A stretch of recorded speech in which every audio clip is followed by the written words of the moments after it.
کیسر صاحب یہ بتائیے گا بجٹ جو پیش کیا جا رہا ہے ابھی جمعے کو پیش کیا جائے گا یہ کس طرح کا بجٹ ہو سکتا ہے؟ میں شہباز شریف صاحب کی گفتگو سن رہا تھا تو انہوں نے کہا کہ جناب آئی ایم ایف کے جتنے تقاضے ہیں جو ان کی ریزرویشنز ہیں ان کو مد نظر رکھتے ہوئے بجٹ بنایا جائے تو سر وہ کسی طور پر عوام دوست تو تصور نہیں کیا جا سکے گا نا؟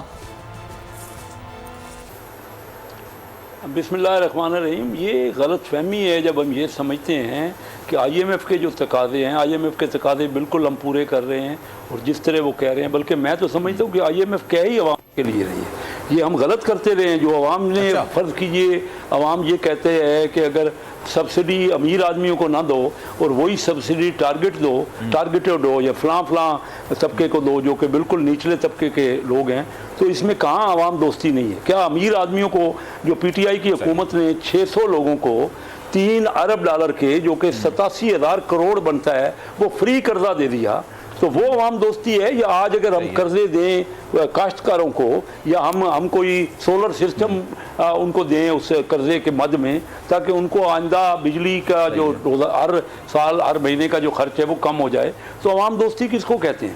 پھر ہم آئی ٹی پہ بہت زیادہ زور دیں، لیکن انڈیا ہمارے ساتھ والا ملک ہے. جو آپ ڈیفائن کر رہے ہیں نا، جی یہ صحیح، یہ میں یہ آپ کے تو ہم تاجر دوستی ہم نہیں، ہم چاہ رہے ہیں کہ سب ہم عوام کو اس کے جو فائدہ دیں نا اس بجٹ کا. اور یہ آئی ایم ایف کا ہی ٹارگٹ ہے، آئی ایم ایف ہی یہی چاہ رہی ہے. ہماری جو حکومتیں آتی رہی ہیں نا وہ مل جل کے، میں نے آپ کو کہا نا کہ یہ پی ٹی آئی کی حکومت نے یہ $3 ارب 87,000 کروڑ ابھی تک مجھے ہر کمیٹی کی میٹنگ میں ان کو پوچھتا ہوں اسٹینڈنگ کمیٹی فائنانس میں اسٹیٹ بینک کے گورنر کو کہ مجھے لسٹ تو دو ان بندوں کو جس نے آپ کو قرضہ دیا اور بالکل فری دے دیا، اور آج اسی کی مصیبت ہم $1 ارب ہمارے لینے کے لیے 1.1 ارب کی. کیسے صاحب بنیادی بات آپ کی بالکل درست ہے، میں آپ کی بات سے اتفاق کرتا ہوں، لیکن سر آئی ایم ایف یہ بھی تو کہتا ہے نا کہ اپنا ٹیکس نیٹ بڑھایا جائے. ہم ہر بجٹ میں یہ کیوں دیکھتے ہیں کہ جناب ٹیکس بڑھایا جاتا ہے ٹیکس نیٹ کو نہیں بڑھایا جاتا؟ اس کی کیا وجوہات ہیں؟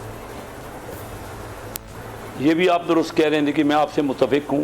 یہ بھی جو آئی ایم ایف کہتا ہے نا، دیکھیے وہ کہہ رہے ہیں کہ زیادہ سے زیادہ لوگوں کو آپ ٹیکس نیٹ میں لائیں. ہمارے ہاں کوئی 25 لاکھ لوگ ہیں، اس میں بھی پتہ نہیں کتنے لاکھ تو یعنی 1% لوگ ٹیکس دیتے ہیں. ڈائریکٹ ٹیکس کی بات کر رہا ہوں، اور باقی لوگ تو ٹیکس نیٹ میں انڈائریکٹلی آتے ہیں. انڈائریکٹلی تو بہت سے لوگ ٹیکس میں ہیں، لیکن ڈائریکٹ ٹیکس جو ہے وہ دیتے ہیں، اور اس میں بھی آدھے لوگ تو نان اسیسمنٹ میں آ جاتے ہیں کہ وہ زیرو پہ کہتے ہیں، وہ جی ہمارے پاس تو زیرو انکم ہے.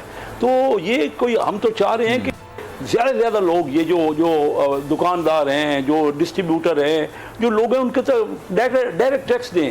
یہ غلط ہو رہا ہے، کوئی بھی حکومت ان کو نہیں لیتی.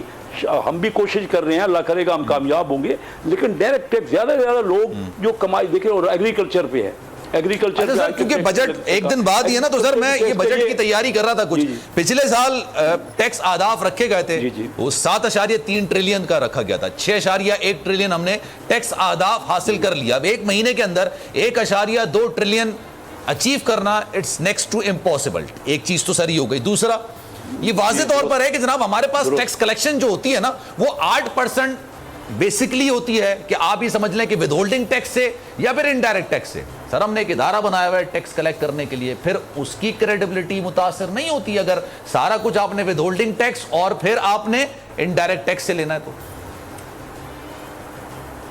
یہ آپ 100% درست کہہ رہے ہیں. ساری حکومتیں اس پہ زور دیتی تھی، ڈائریکٹ ٹیکس بہت کم ہے.